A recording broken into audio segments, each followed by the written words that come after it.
ఉత్సవాలు ఈ సంవత్సరం 1,00,000 కోట్ల బడ్జెట్ దాటిందని చెప్పేసి 1,00,000 కోట్ల బడ్జెట్ జరిగేటువంటి పండుగ ప్రపంచంలో ఏదీ లేదు. నేను వాళ్ళందరికీ ఒకే మాట చెప్తున్నాను, ఇవాళ 1,00,000 కోట్ల రూపాయలు ఎవరి దగ్గరికి వెళ్ళాయండి?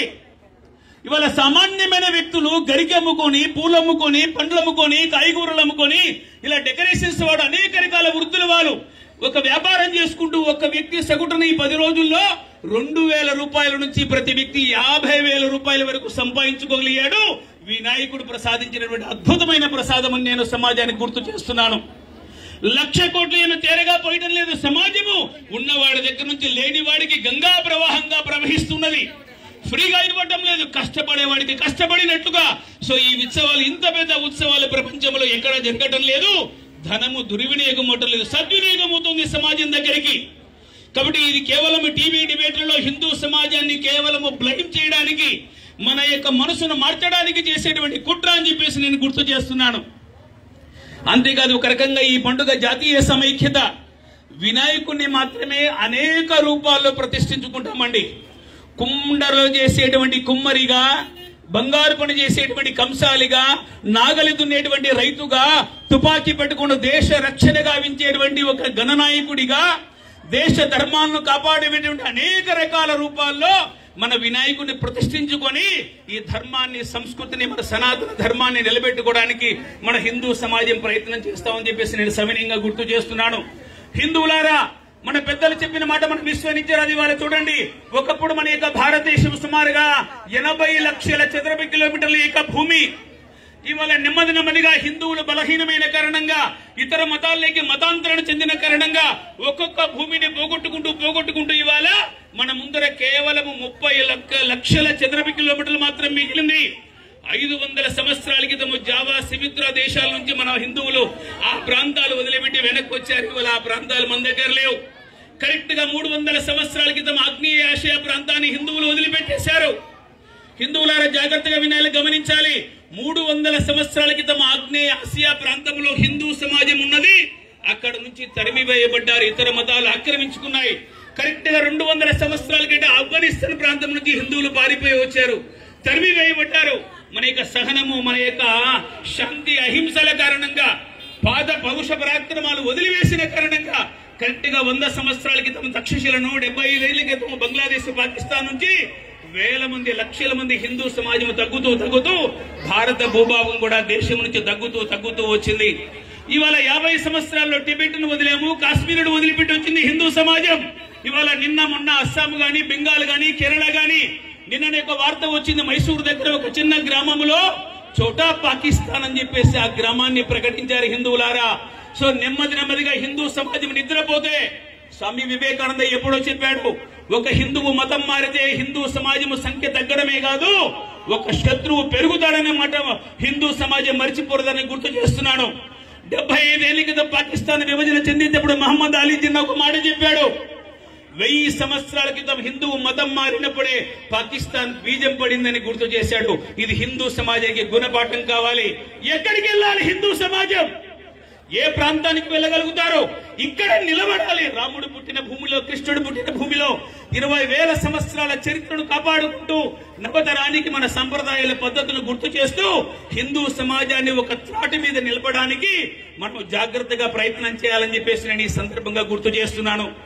ఈ మధ్య అనేక రకాల విషయాలు, సనాతన ధర్మం మీద దాడి, సనాతన ధర్మాన్ని నిర్మూలించాలంటాడు ఒకడు, అరే హిందూ ధర్మాన్ని నిర్మూలించాలంటాడు ఒకడు, అరే ప్రపంచాన్ని 2 శక్తివంతమైన మతాలు, అతిపెద్ద మతాలు, ప్రపంచాన్ని రక్తదాహంతో తడిపినటువంటి మతాల గురించి ఒక్కడు కామెంట్ చేయడు. హిందువులు సహనంగా ఉన్నారని కదా నువ్వు మాట. సో సనాతన ధర్మం ఏం చెబుతోంది వాళ్ళ హిందూ ధర్మం? ఒకసారి గుర్తు చేసుకుని మిత్రులారా, సనాతన ధర్మాన్ని పాటించేటువంటి భారతదేశం సనాతన తన ఆత్మ. వివేకానందుడు ఎప్పుడు 150 ఏళ్ల క్రితం చికాగోలో చెప్పాడు, భారతదేశము తన ధర్మాన్ని వదిలిపెడితే ప్రపంచమంతా సర్వనాశనం అవుతుందన్నాడు స్వామి వివేకానంద. ప్రపంచమంతా ఒకవేళ నాశనమైనప్పటికీ కూడా సనాతన ధర్మము భారతంలో నిలబడితే ప్రపంచాన్ని తిరిగి సృష్టిస్తుందని చెప్పాడు స్వామి వివేకానంద. ఎందుకంటే మనకు సృష్టించడమే తెలుసు, నిర్మించడమే తెలుసు, కూల్చడం గాని నాశనం చేయడం గాని హిందువుల యొక్క రక్తంలో ఎప్పటికీ లేదండి. మన రక్తం అలా ఒప్పుకోదండి. అందరిలో భగవంతుడు ఉన్నాడని విశ్వసించేటువంటి తత్వమే సనాతన ధర్మం.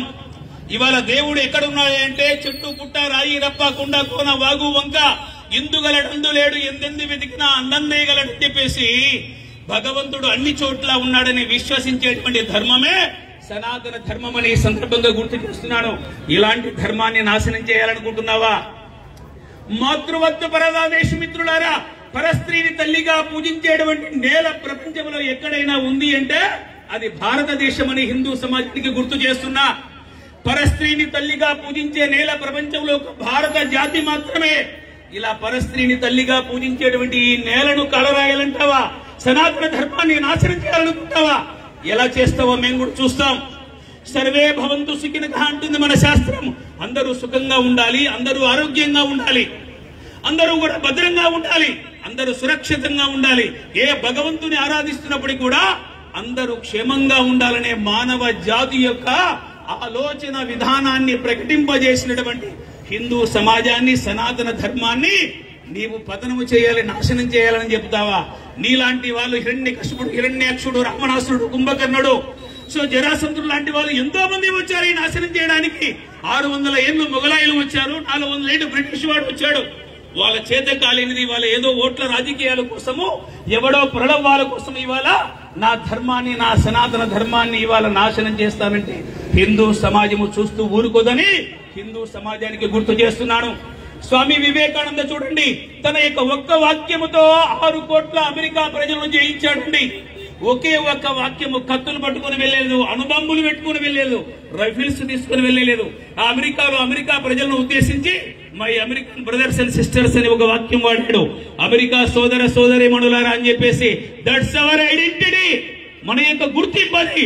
ప్రతి స్త్రీ కూడా మన యొక్క సోదరిని మనం భావిస్తాం, ప్రతి యొక్క పురుషుడు మన సోదరుడు భావిస్తాం. ఇది సనాతనం ధర్మం చెప్పేటువంటి నీతి. ఇలాంటి ధర్మాన్ని నువ్వు నాశనం చేయాలనుకుంటున్నది. ఇవాళ భగవంతుడు ఎక్కడ ఉన్నాడంటే ఇక వీడే భగవంతుడు, నావాడే భగవంతుడు, మిగతా వాళ్ళందరూ కూడా దేవుళ్ళు కాదని చెప్పేటువంటి మతాలు కాదు మావి. భగవంతుడు ఎలా ఉన్నాడంటే చెట్టు పుట్ట రాయి రప్ప సర్వశ్రేష్టం ఈశ్వరానం సర్వభూతానం చెప్పేస్తుంది నా శాస్త్రం. భగవంతుడు అన్ని ప్రాణుల్లో ఉన్నాడు. దశావతారాలు ఇవాళ అన్ని ప్రాణాల్లో నుంచి సమాజాన్ని రక్షించడానికి, కాపాడడానికి వచ్చాడు. ఇవాళ వినాయకుని మన యొక్క దర్శనంలో చూడండి, అనేక రూపాల్లో ప్రతిష్ఠించుకుంటూ ముందుకెళ్తున్నాం మనందరూ కూడా. సో ఈ భిన్నత్వంలో ఏకత్వాన్ని, ఏకత్వంలో భిన్నత్వాన్ని ప్రకటించే నా సనాతన ధర్మం, వేద ధర్మాన్ని ఇవాళ నీకు అర్థం కాలేదేమో, నా సమాజానికి అర్థమైంది. ఈ సమాజాన్ని నిలబెట్టుకునే శక్తి హిందూ ధర్మానికి ఉందని చెప్పేసి సగర్వంగా గుర్తు చేస్తున్నాను. కాబట్టి మిత్రులారా, ఇవాళ బయట సమాజం యొక్క దాడుల వైపు నుంచి హిందూ సమాజాన్ని కాపాడుకోవాలి.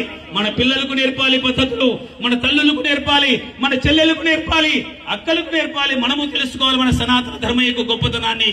ఈ ధర్మము ఒకవేళ చూడండి, ప్రపంచ మానవాళికి అద్భుతమైన సందేశాన్ని ఇచ్చినటువంటి ధర్మము సర్వమానవ సౌభ్రాతృత్వాన్ని ప్రతిపాదిస్తుంది మన హిందూ సమాజము.